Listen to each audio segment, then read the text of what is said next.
I'm here with Alan Hillman on the Harken stand at the RYA Suzuki Dinghy Show, looking at the F101. Alan, can you tell me a bit about the boat? Well, the boat is the future of foiling. It enables anybody to go foiling. It's based on a lot of people, a lot of experience, and people who love foiling. So we had to do something about it, and the F101's the answer. So is this about foiling for the masses, something where anybody who's sailed can get out in the water and get up in the air? Well, I think there's always barriers to foiling, but this breaks down most of them. Obviously, you're still going to have cost and where you can sail it. You won't be sailing this in Emberton Park or Spinnaker. It's not for those masses, but in terms of the ability to sail it, absolutely, anybody can sail this. Who are the brains and the builders behind this boat? Well, the brains behind it is the designer, who's Ron Price, the builder's White Formula. Harken have obviously fitted the boat out, Hydes have developed the sails, Seldens have developed the rig, and basically Jerry and myself have been kicking them until we get what we want out of the boat, because obviously it's a big design group. But we've gone in with a very, very strict set of guidelines, what we want the boat to do. And it's very easy to go down a performance route, and we're saying, you know, we don't care what it does at 30 knots. It's not designed to go 30 knots. This is the bottom end, so we really want it to foil early. So hence we've got the configuration we've got. So 6 knots in this, we can fly. So what are those key design features which are so important in this design? Well, it's really come from my experience on teaching people to moth sail, or foil as it always has been, and the difficulties people have, and it's all comes down to the platform. So the Moth was built because it's a box rule. It's an incredible piece of machine. I will never diss the Moth, it's absolutely brilliant. But it is very difficult for big people, unagile, unathletic.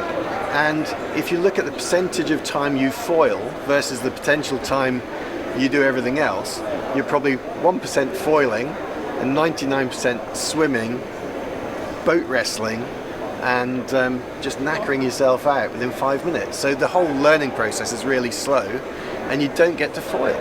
So it's all those difficulties we've chipped away at to make it very user-friendly. Now, the F101 has been a real collaborative effort with a lot of companies involved. Who are those companies and what have they contributed to the project? It just wouldn't work without the help of, I mean, it really is a collaboration of brains and technology. So to build a boat as light as we want it, to build it as strong and user-friendly as we need it, and then to make it all work, it's incredible integrating all those parts. And everybody got on board when we first launched this idea. Everybody was just like, yeah, we want to be part of that. So it's just kind of developed from an idea that we had.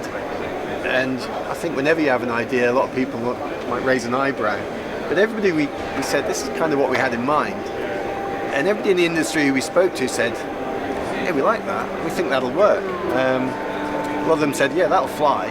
So it kind of just momentum built, and we ended up with what we see today, which is the 3 production boat. Now, we're here on the Harken stand. What is the importance of good hardware on a boat like this? And we've had a lot of experience with Harken with the other boat we built, the SB20, and we've always specified Harken deck gear. We don't have breakages.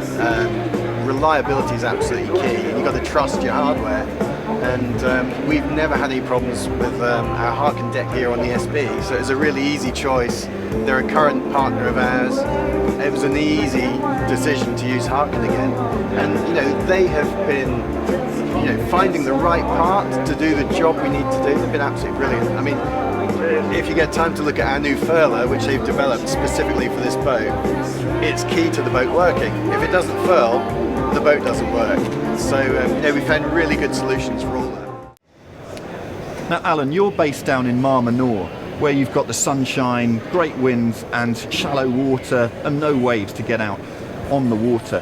What are your 3 tips to get out and get foiling? I think coaching and coaching. When you first start off, you know, most people are not going to lend you their boat because the potential is for disasters pretty high.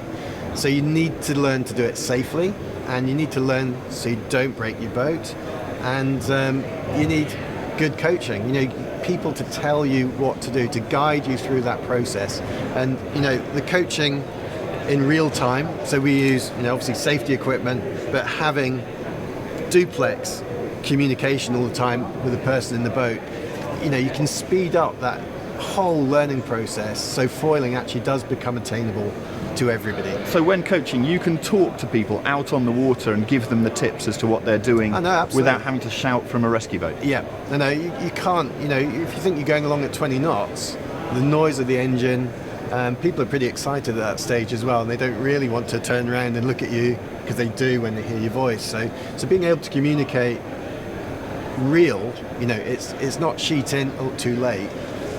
It really is learning at the moment, and with relearning some of your skills, because a bit of it's backwards to a conventional dinghy, it really is key to really hone in on those points and get people sorted immediately.